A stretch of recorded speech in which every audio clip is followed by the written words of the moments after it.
Oh,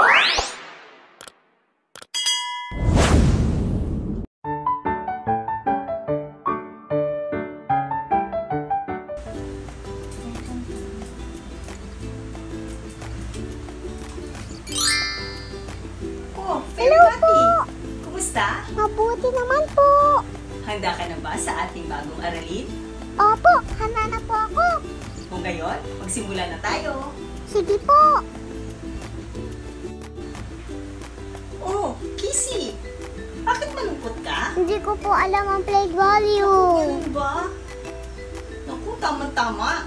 Kasi, yan ang ituturo ko ngayon. Talaga po? Handa ka na ba para makinig? Opo, handa na po ako. Halika, samahan mo kami ni Fairy Mati. Sige po. Kayo mga bata, handa na rin ba kayo? Kung gayon, simulan na natin. Mathematics 1, place value at value ng bawat digit. Quarter 1, week 6. Ano ang target ko? Pagkatapos ng aralin na ito, inaasahang nagagawa mo ang mga sumusunod. Una, pagpapakita ng halaga ng bilang sa kanyang lugar o place value ng isang tambilang o digit at dalawang tambilang o digit. Pangalawa, pagbibigay ng halaga ng bilang sa kanyang lugar o place value at halaga o value ng isang tambilang at dalawang tambilang. Pangatlo, palitan ang tawag sa bilang sa sampuan o tens at isahan o ones. Bago tayo magsimula ng ating aralin, subukin muna na sagutan ang ano ako magaling? Piliin ang titik ng tamang sagot.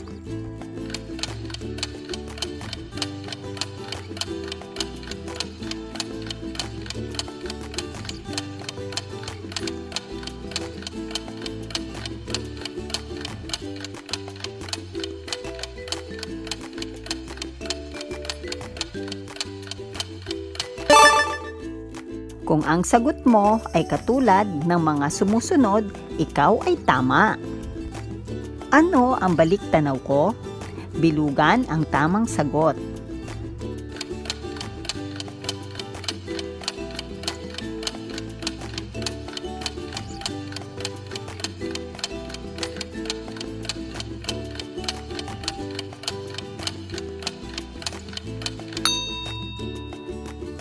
Kung ang sagot mo ay katulad ng mga sumusunod, ikaw ay tama. Ano ang gagawin ko? A. Panuto. Punan ng tamang bilang ang mga sumusunod. Ilagay ang sagot sa loob ng kahon. Bago natin sagutan, kilalanin muna natin ang mga nasa larawan. Ang nakikita ninyo ay tinatawag natin na long. Ito ay binubuo ng 10 squares. Ito naman ay ang square. Ngayon ay sagutan na natin.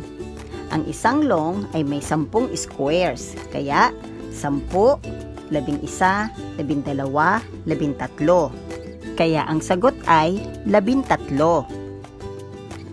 Ngayon, kayo naman ang magsagot.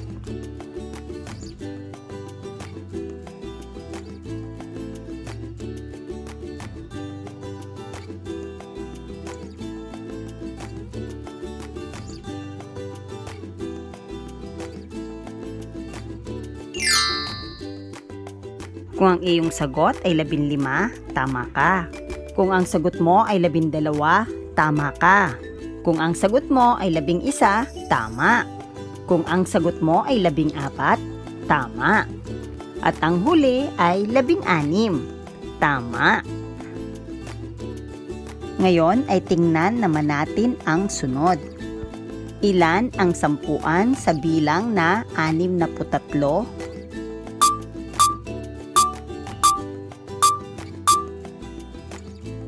Tama. Ilan ang sampuan sa bilang na 55?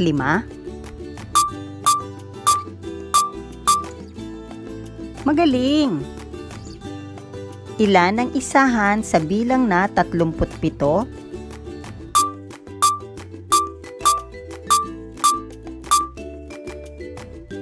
Ilan ang sampuan? Tama. B. Sabihin kung ilang sampuan at isahan mayroon ang bawat bilang.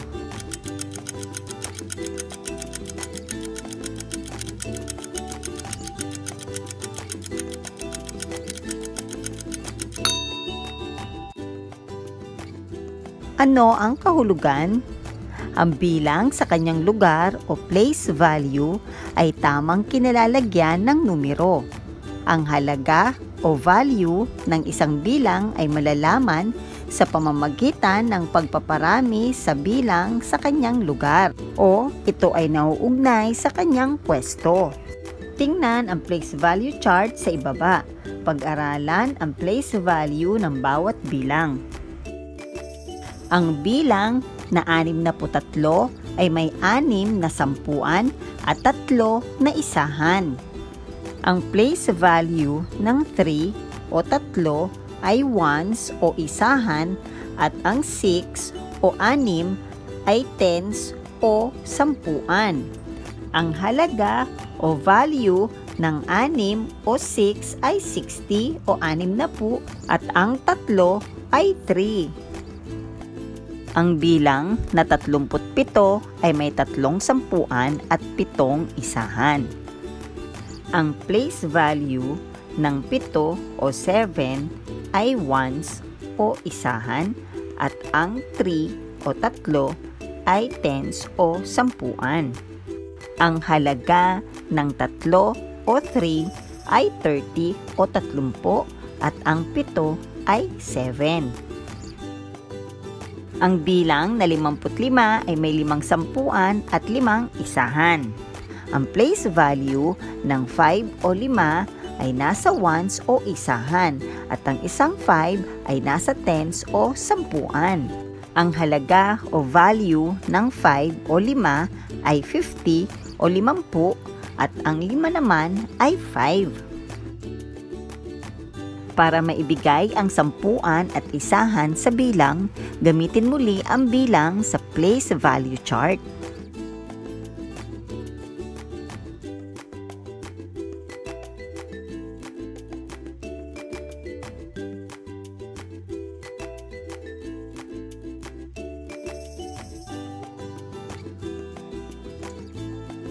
Ano pa ang kaya kong gawin?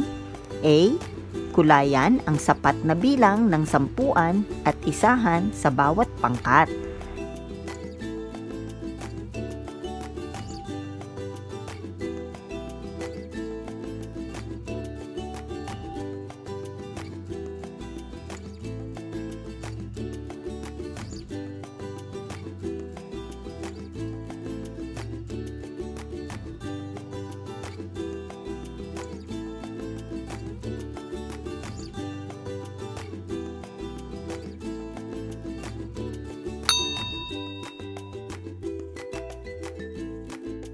B.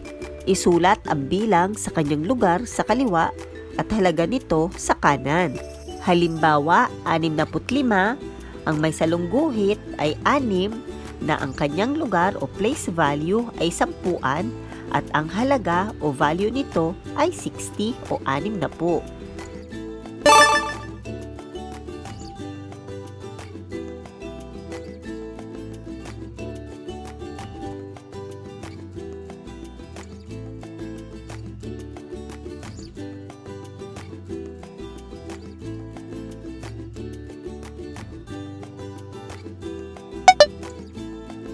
C. Isulat kung ilang sampuan at isahan sa bawat larawan.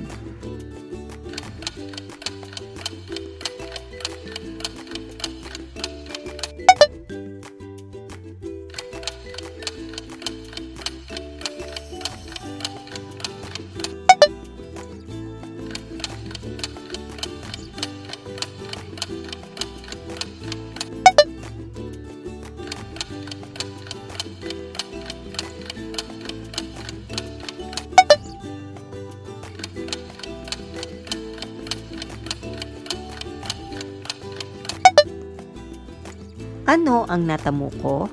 Tandaan, Ang bilang sa kanyang lugar o place value ay tamang kinalalagyan ng bilang.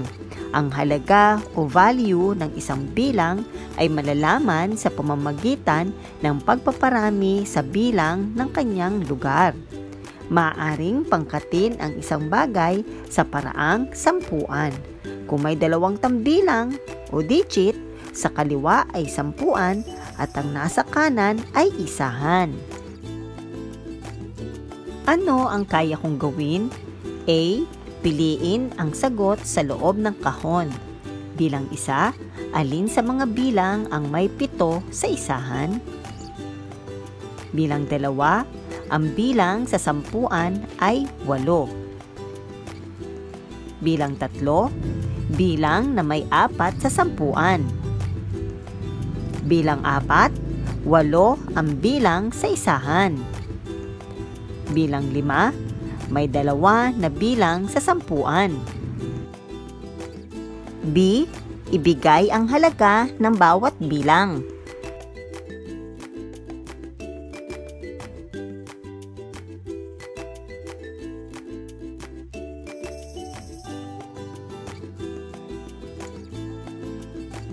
C. Ibigay ang tamang bilang.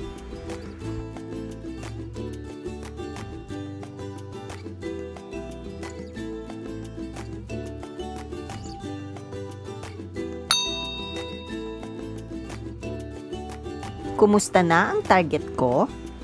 Piliin ang titik ng tamang sagot. Bilang 1, ano ang bilang sa kanyang kinalalagyan ng 6 sa bilang na 65? A. Isahan, B. Libuhan, C. Sampuan, D. Sandaanan.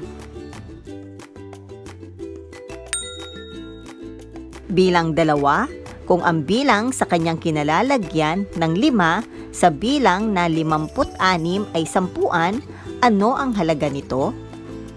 A. 5, B. 50, C. 500, D. 5,000. Bilang 3, alin ang may tambilang na may halagang 50? A.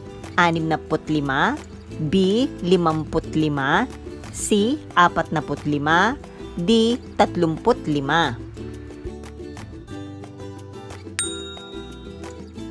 Bilang 4, ilan ang sampuan sa larawan?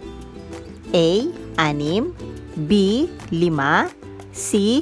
4, D. 3. Bilang 5, ano ang tamang bilang sa 5 na sampuan at 2 na isahan? A. 52, B. 50, C. 25, D. 20.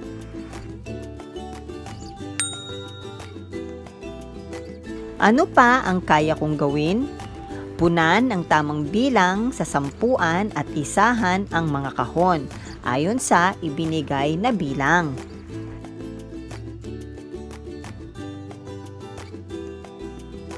Hayan, natapos na muli natin ang ating isang aralin. Salamat po. Ngayon alam ko na po ang place value at value ng bawat digit.